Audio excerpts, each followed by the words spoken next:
Sir ఇప్పుడు మనం చూసుకున్నట్లయితే ఇదే చంద్రబాబు నాయుడు గారు గతంలో ఏం చెప్పారంటే, ఏదైతే మేము వచ్చి రాంగానే ఏదైతే ఈ ఫ్రీ బసెస్ కానీ, ఏదైతే ఉద్యోగాల గురించి చెప్పాడో, ఏదైతే నిరుద్యోగులు ఉన్నారో సో వాళ్ళకి ప్రతి నెల రూ. 3000 ఎంతో కొంత ఇస్తాము, ఎస్కలేషన్ అనేది ఇస్తాము.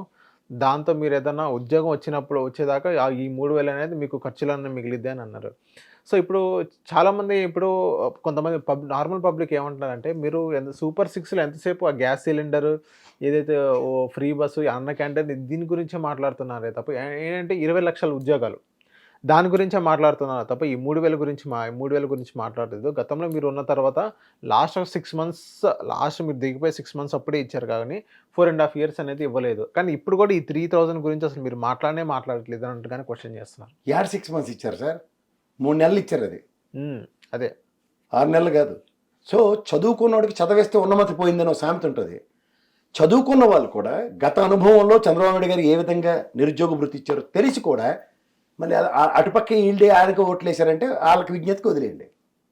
తెలిసి చిన్నప్పుడు నాన్న చెప్తున్నారు నిప్పులు చేపట్టి అక్కడ కాలిద్దని, నాన్న పక్కన కానీ చేయడితే కాలిది నీకా నాక అని చెప్తే తెలుసుకుని ఏం జరిగిందో తెలుసుకుని చూడమన్నాడు ప్రజల్ని. తెలిసిన తర్వాత కూడా అదే చేస్తే అప్డేట్ చేస్తాడు. అవును, చిన్నప్పుడు నాన్న పులి కదే ఏమైంది, 2 సార్లు చూస్తాడు నాన్న, 3ఓసారి ఎలాగే ఆడుకుంటున్నాడు, నిజంగా పులి వచ్చి ఎత్తుకెళ్ళిపోయిందండి, తినేసింది. అదే అవుతుంది. రాజకీయంగా మేకమన్న పులులాగా ఏం చేయాలో అది చేస్తున్నప్పుడు ఆ స్ట్రాటజీస్ గ్రహించకపోతే వచ్చే ఉపద్రవాలు ఉంటాయంటే అంతే. చకోర పక్షులు ఎదురు చూడడమే. సార్ ఇంకోటి ఏంటంటే నిరుద్యోగ వృత్తి మళ్ళీ రిట్రియేట్ చేస్తున్నారంటే గతంలో అనుభవం ఉన్నవాడు ఎవడైనా కడుపు కన్నందనోడు ఎవడైనా ఏమో ఆలోచిస్తాడు, ఈయన కరెక్ట్గా ఎలక్షన్ 2-3 నెలల ముందే ఇచ్చారు, ఇప్పుడు ప్రాక్టికల్గా ఫీజిబిలిటీ ఉంటుందా లేదా. దీనికన్నా ముందు వాళ్ళంతటా వాళ్ళు చెప్తుంది అప్పులు ఊబులు శ్రీలంక అయిపోయింది, జింబాబే అయిపోయింది అని చెప్పింది కూడా వాళ్ళే కదా. మరి వీళ్ళు చదువుకున్న వాళ్ళందరూ నిరుద్యోగ వృత్తి ఇస్తారంటే ఏ బుర్ర జ్ఞానం ఎక్కడ ఉంది? బుర్ర సెలెక్ట్ అని పెట్టుకుని ఏమైనా వచ్చారా? Simple logic. ఇప్పుడు ప్రతి దగ్గర మన దగ్గర ప్రాబ్లమ్ సొల్యూషన్ మన దగ్గర ఉన్నప్పుడు ప్రాబ్లమ్ని పీల్చి నెత్తికెక్కించుకుంటే ఎవరు రెడీ చేస్తారండి? దానికి సొల్యూషన్ అంటే ఎవడైతే నేనైతే ఉన్నాను, మీ సాగు మీరే సావండి అని చెప్తాను. నేను సింపుల్ చెప్తా, యూ హ్యావ్ టు డై. ఇప్పుడు ఇన్ఎవిటబుల్ సిచ్యువేషన్ ఆపాదించుకుంది ఎవరంటే వాళ్ళకాలే ఆంధ్రప్రదేశ్ ప్రజలు. ఇప్పుడు జరుగుతుందా అన్నదానికి ఇప్పుడు నాకు మా నాన్నగారు సైకిల్ కొనిస్తున్నారు, చిన్న ఎగ్జాంపుల్ చెప్తాను. ఎప్పుడు కొనిస్తున్నారు? అరే నెక్స్ట్ ఇయర్ నువ్వు అకాడమిక్ ఇయర్కి నీకు స్టార్ట్ అయ్యే టైంకి ఇస్తాను, కానీ నువ్వు కండిషన్ ఏంటంటే నువ్వు క్లాస్లో మంచి మార్కులు తెచ్చుకోవాలి అంతే. అప్పుడు నాన్న ఏం చేస్తాడు? ఇక్కడ ప్యారల్గా ఎలా జరుగుతాయంటే నేను కష్టపడి చదువుతాను సైకిల్ కోసం, రెండోది నాన్న ఇది సైకిల్ కొంటామని చెప్పి ప్రతి నెల సమ్ అమౌంట్ ఎక్కడో ఆర్డీ వేయడం లేకపోతే ఎఫ్డీ వేయడం ఏదో చేస్తారు. సో ఇద్దరికి ఫీజిబిలిటీ ఉంది. ఈ ఫీజిబిలిటీతో ముందుకెళ్ళడానికి వెసులుబాటు ఉంది. కానీ ఫీజిబిలిటీ లేకుండా చేసినప్పుడు నీ బుర్రమేంది? ఫస్ట్ నువ్వు చదవట్లే, నీ మార్కులు ఏంటో నీ బతికేయడం నీకు తెలుసు, నీకు మార్కులు వస్తున్నాయి కానీ సైకిల్ ఇవ్వాలని చెప్పిన నాన్న కండిషన్కి నువ్వు ఒబే అయ్యావనుకో, చదవాలి. చదవకపోతే నీకు మార్కులు రావు, మార్కులు రాకపోతే నాన్న అటు నుంచి ప్యారల్గా చేస్తానన్నా మంచి ఉద్దేశంతో చేయడు. ఇట్లాంటివన్నీ తెలిసి కూడా తెలిసి రోడ్లు బుర్ర పెట్టి నాకు గట్టి కొట్టద్దు నేను కాబట్టి నువ్వు మెల్లిగా దంచు, నెక్స్ట్ మాత్రం ఫ్రెండ్ బుర్ర పెడతారు కాబట్టి అది గట్టి కొట్టంటే ఏమైనా అర్థం ఉందా? సార్ ఇప్పుడు మైలవరం ఎమ్మెల్యే వసంత కృష్ణప్రసాద్ గారు నేను ఒక పోస్ట్ పెట్టడం జరిగింది. 100 గజాల్లోపు స్థలం ఇల్లు కట్టుకోవాలా, ప్లాన్ అనుమతి కోసం మున్సిపల్ ఆఫీస్ చుట్టూ తిరగక్కర్లేదు, 100 గజాల్లోపు స్థలంలో ఇంటి నిర్మాణ ప్లాన్ అప్రూవల్ ప్రక్రియ నుంచి మినహాయింపు, పట్టణ పేద మధ్యతరగతి ప్రజలు సాంస్కృతిక కళ నేర్పించిన కూటమి ప్రభుత్వం నిర్ణయం, 300 గజాల్లోపు ఇండ్ల నిర్మాణకు త్వరలో అనుమతులు సౌలభ్యకరం.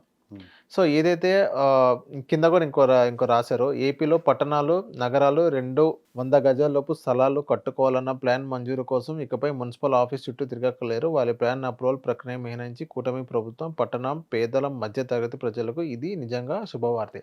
అంటే మొత్తం ఏదైతే క్యాబినెట్ నిర్ణయం వసంత కృష్ణప్రసాద్ నిర్ణయం, క్యాబినెట్ నిర్ణయం అది చెప్పానండి.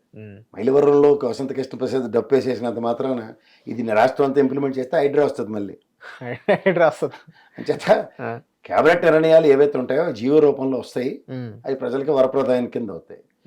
100 గజాల దానికి మాత్రం శాశ్వత పరిష్కారం ఇవ్వకపోతే మీకు మళ్ళీ చెప్తున్నా, ఇక్కడ లాంటి హైడ్రా లాంటి వ్యవస్థ వచ్చిందనుకోండి, కొన్ని ప్లాన్లు కొన్ని అనుమతులు కొన్ని డిస్క్రిప్షన్స్ దానికి తంటాలు లేకుండా సుగమం చేయడానికి రిజిస్టర్ ఆఫీస్తో అనుసంధానించి అది సక్రమమైన ల్యాండ్ కాదో లేకపోతే 22A ఉందో గవర్నమెంట్ది కాదో ఇలాంటివన్నిటితోనూ ఒక సర్టిఫికేట్ ఉన్న వాళ్ళకి ఆ విధమైన వెసులుబాటు ఇస్తే ఒప్పుకుంటారు. కానీ గుడ్డొచ్చేలో పోయినట్టు బ్లాంకెట్ పర్మిషన్లు ఇస్తే 100 గజాల్లో ఆక్రమణలు దురాక్రమణలు మామూలుగా ఉండవు.